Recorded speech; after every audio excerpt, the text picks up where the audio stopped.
The town of Willowbend was known for its peaceful mornings.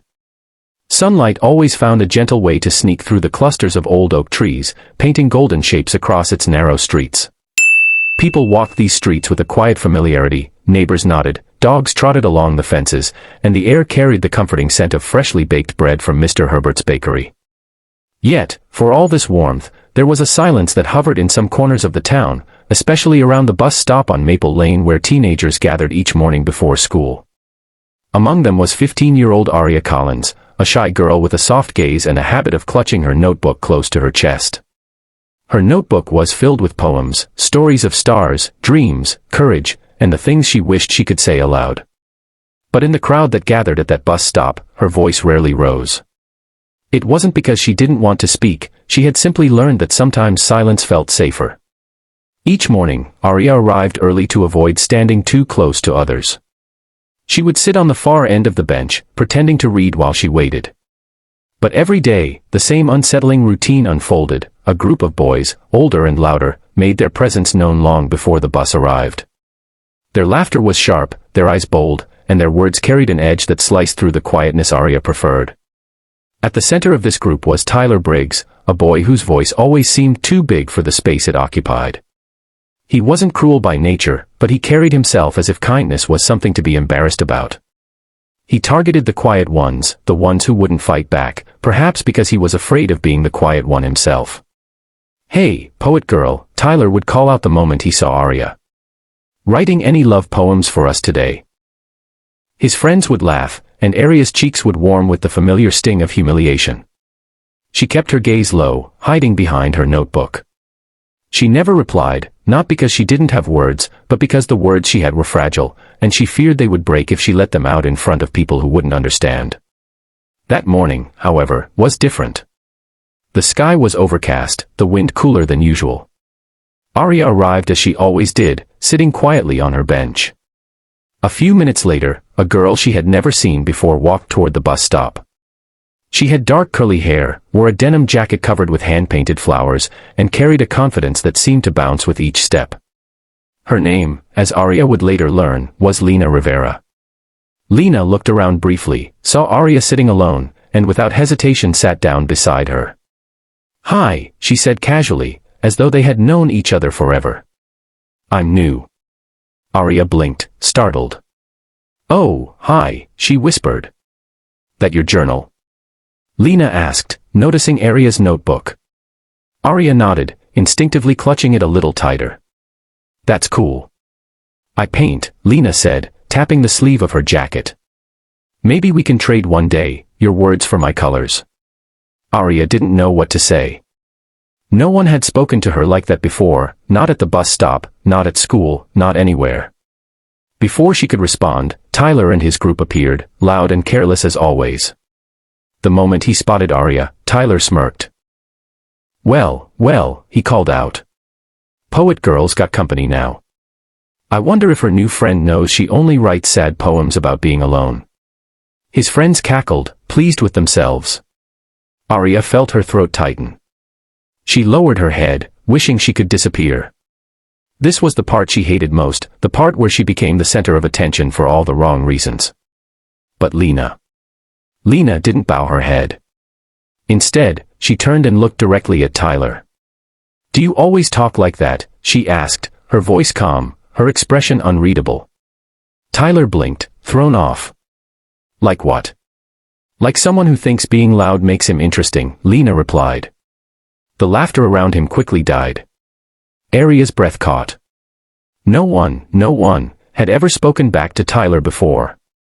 Tyler's face twitched with confusion, then annoyance. "What's it to you?" "Well," Lena said, leaning forward slightly, "it sounds like you're trying really hard to impress your friends. But all I hear is insecurity. And honestly, it's getting boring." A hush fell over the group. The air felt charged. Even the wind seemed to pause. Aria stared at Lena with wide eyes, unable to believe what she was seeing. Kindness had always been something she imagined as gentle, soft, quiet. But this was kindness that stood tall. Kindness that spoke aloud. Kindness that didn't tremble. Tyler opened his mouth, closed it, then scowled. Whatever, he muttered, stepping back. But the swagger had drained from his steps. Lena turned to Arya, smiling. You okay? Arya nodded but felt something shifting inside her, like a tremor breaking open a door she had kept shut for years. The bus arrived shortly after, and everyone boarded. Arya sat by the window, Lena beside her. On the ride, Arya kept replaying the moment in her mind, astonished by the courage Lena had shown. You didn't have to do that, Arya finally whispered. Sure I did, Lena said with a shrug. He was being rude. But, people don't usually say anything. Maybe they should, Lena replied softly. Silence can be a cage if you stay in it too long. Those words, it felt like they sank into Arya's bones. At school, the atmosphere buzzed with whispers about what had happened. Word traveled fast, faster than Arya liked. She heard fragments of the story between hallway conversations. The new girl stood up to Tyler, he didn't know what to say, she really called him out. Arya walked through the halls feeling something she hadn't felt in a long time, less alone. During lunch, she found Lena sitting under a tree near the art building, sketchbook open. Arya hesitated before walking over. Hey, Lena greeted her, pushing aside her things to make space. Come sit. Arya sat down. Thank you for this morning. You don't have to thank me. Lena looked at her for a moment. Has he been picking on you for long? Arya nodded. He likes to make jokes. I just try to ignore it. Does it help? Not really. Lena offered a gentle smile. Then maybe it's time to raise your voice, too. Arya lowered her gaze. I don't think I can. Why not? Because, what if I say something wrong? Or what if they laugh? Or what if I make things worse? Lena closed her sketchbook and leaned back against the tree. Let me tell you something. My grandmother always said your voice is like a candle. You don't hide a candle under a blanket, you let it shine. If someone laughs at the light, that's their problem. Not yours. Arya let the words settle. They were warm. Encouraging. Hopeful. Over the next week, something remarkable began to happen.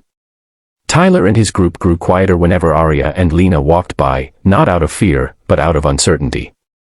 They weren't used to kindness that stood its ground, kindness that wasn't afraid to bring truth with it. Some students admired Lena. Some felt threatened by her boldness. But Arya felt inspired.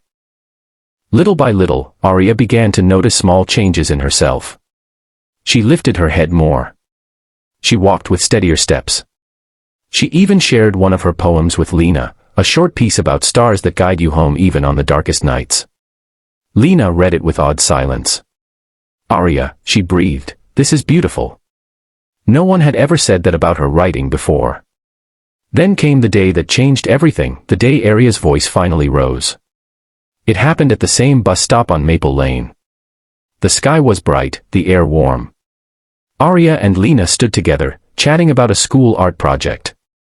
Tyler and his friends showed up, quieter than they used to be but still watchful. Arya felt them looking at her. The old familiar tension squeezed her chest. Then Tyler muttered under his breath, loud enough for them to hear, guess poet girl needs a bodyguard now. Lena inhaled sharply, ready to step forward. But before she could, Arya stepped ahead of her. Her heart pounded, her hands trembled, but she raised her chin. You know, Arya said, her voice surprisingly steady, you can keep calling me poet girl if you want. But at least poets create something. What do you create, Tyler? Besides noise. The entire bus stop froze. Tyler's friends exchanged stunned glances. Even Lena went wide-eyed, her grin slowly spreading. Tyler opened his mouth, but no words came out. His shoulders slumped in defeat. Arya wasn't angry. She wasn't cruel. She simply spoke the truth, not to hurt him, but to finally stop him from hurting her. And it worked.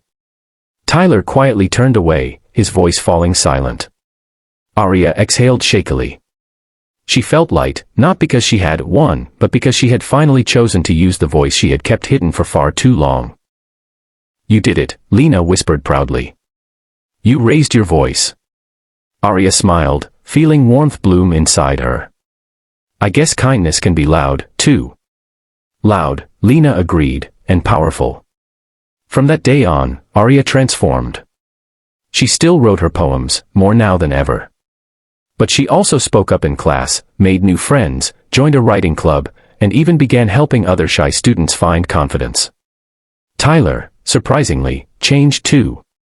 It took time, but after being confronted not with aggression but with courage, he began to soften. He apologized one afternoon, awkwardly, quietly, but sincerely. Arya forgave him because holding on to anger felt heavier than letting it go. The town of Willowbend didn't feel different on the surface. The sun still painted its warm patterns, the bakery still smelled sweet, and the bus still stopped on Maple Lane every morning. But something had changed. Because kindness had raised its voice, first through Lena, then through Arya. And once kindness finds its voice, it never truly goes silent again. It echoes. It inspires. It invites others to speak, to stand, to shine. And in the heart of a once quiet girl with a notebook full of dreams, that voice continued to grow, stronger, brighter, braver, lighting the way not just for herself, but for everyone who had ever felt too small to speak. That was the moment everything changed. The moment kindness raised its voice, and the world listened.